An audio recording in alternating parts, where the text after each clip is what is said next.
Lado a lado aqui com o nosso avatar estamos a ver um móvel que será um modelo que eu pretendo desenhar e vamos ver agora como é que nós vamos começar por desenhar esse mesmo modelo. Portanto, eu tenho que começar por uma figura básica que me corresponda mais ou menos à volumetria do móvel que ali está, para depois começar a detalhar e a colocar portanto, todos os elementos, cada um no seu devido lugar, e a tratá-los de forma independente. Vamos começar por perceber como é que podemos desenhar linhas ortogonais e também como é que podemos desenhar linhas com uma determinada medida. Vamos começar pela ferramenta Line, portanto, que é este pequeno lápis que aqui está na nossa Laje Toolset. Eu clico uma vez nesse ícone e coloco o meu cursor aqui. Reparem que o cursor mudou de aspecto, portanto, e transformou-se num lápis.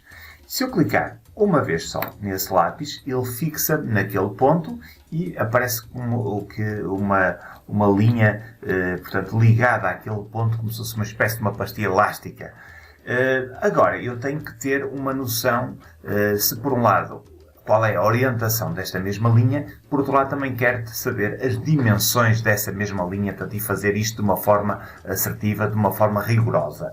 Portanto, se eu colocar aqui a linha, reparem, eu não tenho qualquer noção em que direção é que a linha está a ser desenhada. No entanto, se eu mover a linha com um bocadinho de mais cuidado, e isto com a prática acabamos por aprender isto com facilidade, eu vou reparar que em determinadas alturas a linha muda de cor. Portanto, neste momento está vermelha.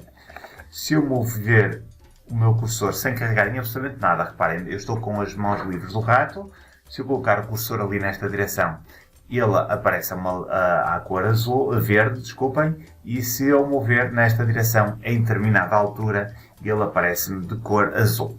Isto quer dizer que eu neste momento estou a desencadear linhas que são paralelas ao eixo azul, quando ela aparece azul, ao eixo verde e ao eixo vermelho.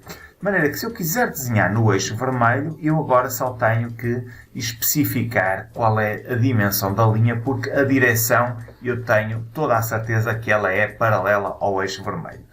Ao mover o cursor, vão reparar que aqui, no canto inferior direito do ecrã, nós temos ali um valor que modifica automaticamente, portanto, por defeito, sempre que nós movemos então o cursor. Reparem que ele coloca-se neste ponto. Se eu quiser fazer uma linha de 2 metros, eu só tenho que colocá-lo ali naquele local. Aliás, aqui estamos a trabalhar com metros. Vamos modificar. Vamos a Window, Model Info, e nas unidades vamos mudar para milímetros. Já tínhamos visto isso no vídeo anterior, porque eu quero trabalhar em milímetros. Portanto, clico num ponto e agora sim já me aparecem as dimensões em milímetros. E agora, se eu quiser desenhar uma linha com 1,5 m, portanto com 1500 mm, eu escrevo 1500 e carrego na tecla Enter, tendo cuidado que a minha linha esteja na direção do eixo vermelho, portanto, ou seja, tenha que aparecer a linha a vermelho. Ao carregar em Enter, ele fixa-me o segundo ponto, portanto, de maneira que a distância entre este ponto e este, como podem ver, é exatamente de 1,5 m.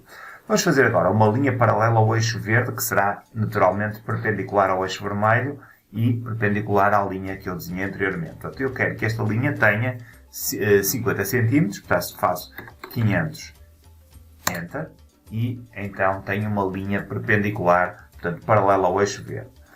Por outro lado, agora vou desenhar nesta direção. Reparem, se eu quiser posso logo fechar ali, aparece-me logo esta indicação, mas se não tiverem à vontade com este tipo de truques para já, podemos fazer as coisas de maneira normal. Por exemplo, eu quero desenhar uma linha com 1,5 m. Para eu não ter que escrever 1500, eu posso escrever 1,5 m, Enter, desculpem, 1,5 m, escrevendo ali m logo a seguir. Vamos aqui recapitular. Portanto, nesta direção, 1,5 m, Enter, e apesar do meu desenho estar configurado em milímetros, eu ponho as dimensões em metros. Vamos na terceira aresta, e o que é que vai acontecer? Quando eu clicar agora neste ponto, eu posso fechar logo ali, ele dá uma indicação Endpoint, eu se clicar ali, eu vou fechar a figura, vou fechar este retângulo. Há aqui uma coisa que vai acontecer, é que sempre que tivermos linhas que nós estejamos a desenhar, que fazem um circuito fechado, essas linhas vão gerar e se as linhas forem coplanares, obviamente, portanto, se estiverem todas no mesmo plano, elas vão nos gerar uma superfície. Ou seja, ao mesmo tempo que eu clicar aqui, além de criar esta linha, eu vou criar uma superfície, porque fechei essa superfície com estas 4 linhas. Querem ver? Portanto, eu clico aqui e criei agora uma das segundo tipos de entidades do SketchUp, que são as superfícies.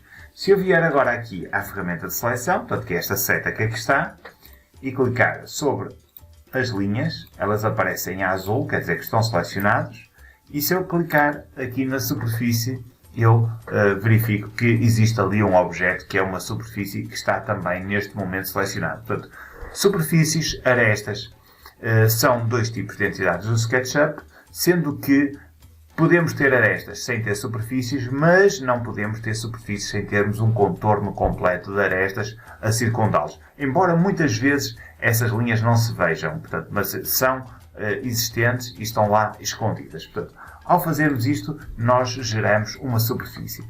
Nós fizemos isto recorrendo ao comando line, mas se eu quisesse, podia ter recorrido, por exemplo, ao comando rectangle. Fazia isso de uma forma mais rápida. Vamos ver. Portanto, vamos aqui à ferramenta rectangle e clico num ponto, por exemplo, num ponto aqui, abro o meu cursor e reparem que ele desenha-me logo automaticamente um retângulo. Atenção que ele pode desenhar um retângulo na vertical, por exemplo, paralelo ao eixo verde, se eu quiser, ou ao eixo vermelho, ou na horizontal, portanto, perpendicular ao eixo azul. Se eu quiser fazer um retângulo com umas determinadas dimensões, portanto, eu coloco o cursor assim, reparem que eu estou a exagerar a largura e o comprimento para perceber se a medida maior que me aparece no canto inferior direito, e ela aparece aqui, vamos fazer aqui uma ampliação, aparece aqui 3 metros, 400 e qualquer coisa, quer dizer que a primeira dimensão que eu coloco é neste sentido e a segunda naquele sentido. E vamos pôr agora as medidas, portanto, aquele retângulo, portanto, 1500 por 500, faço 1500, ponto e vírgula, 500, Enter, e ele desenha exatamente, portanto, um tampo, ou neste caso um retângulo, exatamente com as mesmas dimensões que tínhamos anteriormente.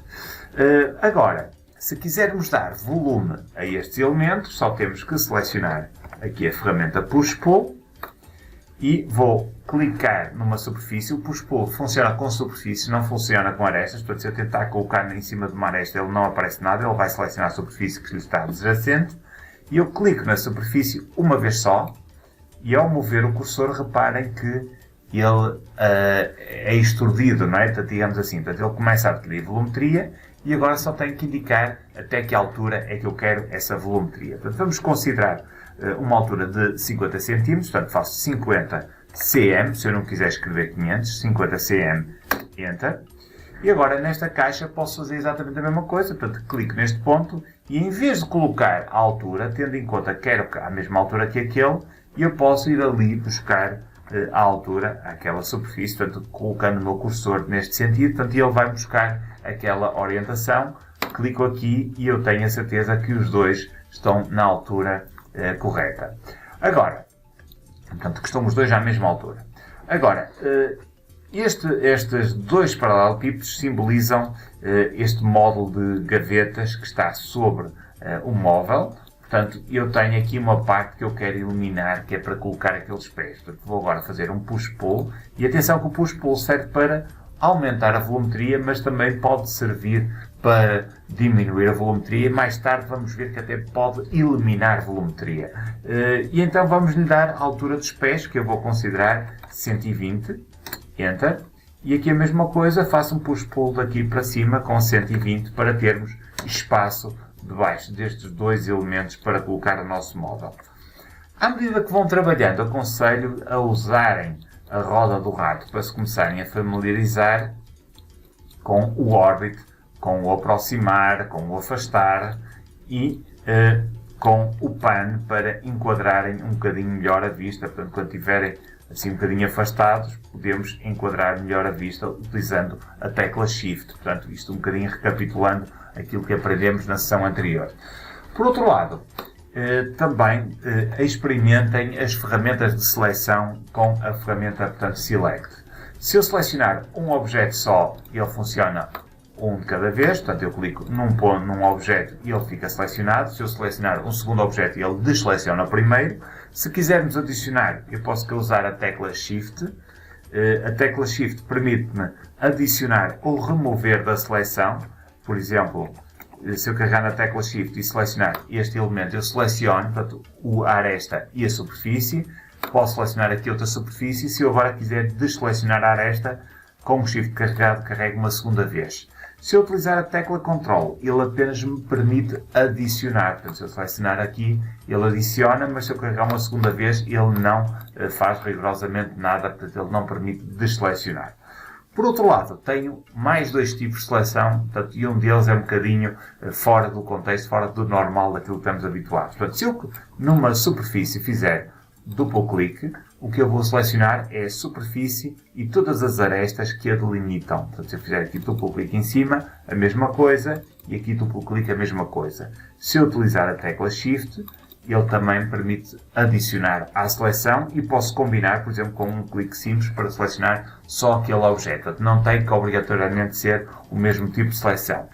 Depois temos um outro tipo de seleção que me seleciona tudo aquilo que está agregado. Ou seja, se eu fizer triplo clique nesta caixa que aqui está, reparem que eu selecionei toda a caixa, portanto, todas as arestas e superfícies que ligam umas com as outras. Portanto, estas arestas de superfície, como não são ligadas com aquela, não são selecionadas, portanto, não vão ser, portanto, não fazem parte da seleção.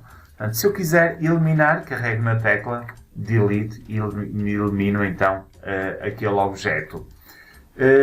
Para finalizar, portanto, antes de continuarmos depois no próximo vídeo, vamos ver como é que gravamos o trabalho que nós já fizemos e para isso vou aqui ao menu File, faço Save As para gravar pela primeira vez e vou dar um nome ao meu ficheiro,